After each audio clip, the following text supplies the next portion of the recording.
So on to the message. Now the preamble's done. I've got a question for you. I'm going to take just 5-10 seconds. What are you worried about right now? Because just because we come onto the campus, just because we've made it in the doors and we've already smiled at everybody, doesn't mean that we don't have worries. Because while, yes, we are in the presence of the Lord here, as soon as we walk back outside those doors, man, we seem to pick those worries right back up.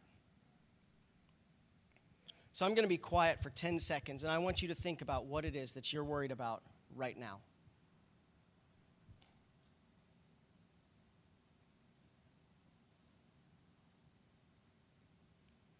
Okay, now don't focus on what you're worried about. I just want you to know that you've got something. And now I want to tell you a quick story from where our message comes from today.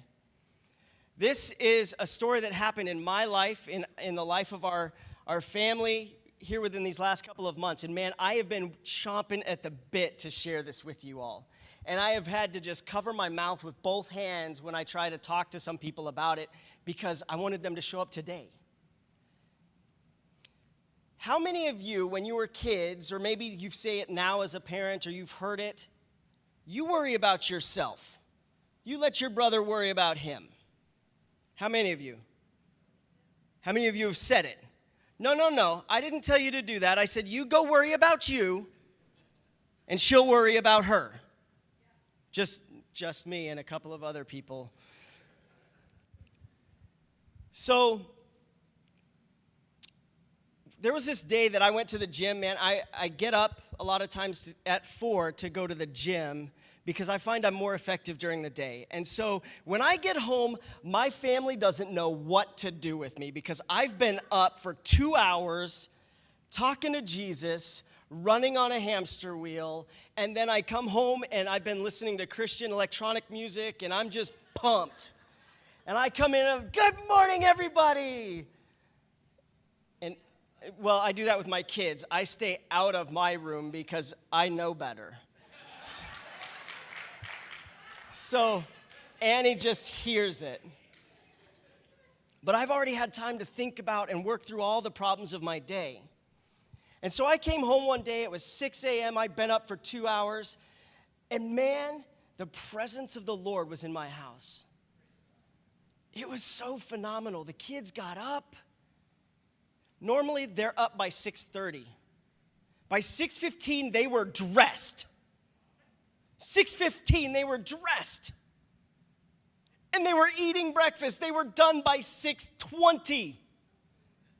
They were done being dressed and eaten by 6:20. That never happens. I should have called the church over. Come on, revival's happening, and we're going to have healings today. See, they don't have to leave until 7, so that gave us all kinds of extra time. So I said, all right, Quinn, Tessa, I need you to go and clean your room. Okay, Dad. And I've got a special treat if you do. And then I told Gavin and Faith to do the same thing, and they went into their rooms. Now, if you are a parent and you know that you send your children in to clean a room without supervision, how long does it take before you have to intervene? In our house, it's between 15 and 30 seconds. So I want you to know, just because I'm a pastor does not mean it's all sunshine and roses and peaceful all the time, because it's not. And so I hear Quinn and Tessa fighting, and then Faith goes in to help me. Yeah?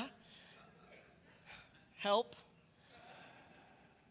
And I said, all right, that's it. Everybody in here now. Except what we do in our house is we whistle. So I go, and then they all go, coming. And then they come and they stand there. And I went to go say, listen, you go what? And that's where God stopped me. Now I want to tell you that in a matter of seconds, he unpacked this whole message to me. So it's going to take me longer to tell you than it took for it to actually happen. I went to go say, you go worry about you go worry about you. And God stopped me. He said, whoa, when have I ever told you to worry? Man, I'm getting chills right now. He said, when have I ever told you to worry? And I said, well, Lord, you haven't. In fact, you told me not to. He said, that's right. And he said, and what is worry's cousin? Let's see some of the cousins of worry. Man, I looked up synonyms for worry, and all of these things didn't even come up. And when I found this image, I started to look at some of these things.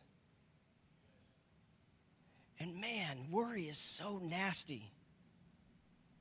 And what God told me is when you tell them to worry, you're speaking that over their lives.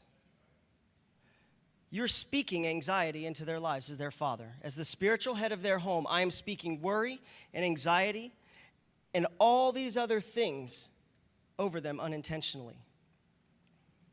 You see, we know that our words have power, but sometimes we forget how much power they truly have.